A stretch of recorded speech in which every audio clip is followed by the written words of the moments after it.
We had been out on a search and destroy operation, and the battalion had called down and told us to move to a certain coordinate and be there because they would have helicopters to pick us up, move us back to a base area, and from there we would launch into this operation on 29 June.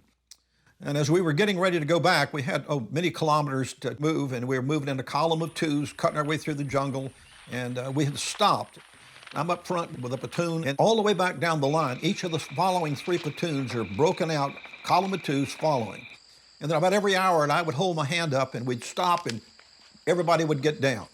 And each platoon would put two men out to the right or the left flank to give us early warning in case the enemy slipped up on us. I remember standing up and saying, "Let's go," and we began to move out. And way back in the back, one of the young special explorers, his name was Fritz, and he went up to a squad leader and he said, "We've left the two guys back that were on the left side. They haven't come back in. They're not here." And the squad leader just sort of brushed him off. He didn't believe it. I mean, the platoon's moving, the company's moving. And he said, "Oh, no, it's okay. They're here somewhere. They'll be here."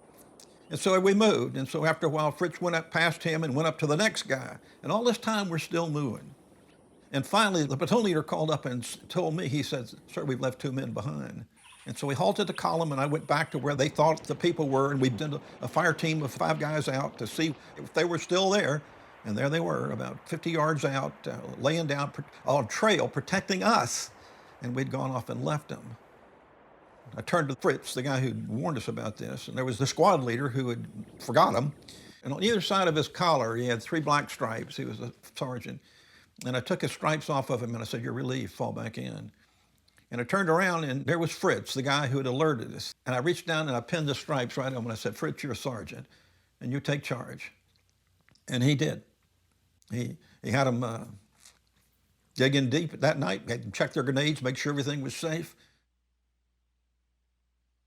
He would be killed on the 29th of June.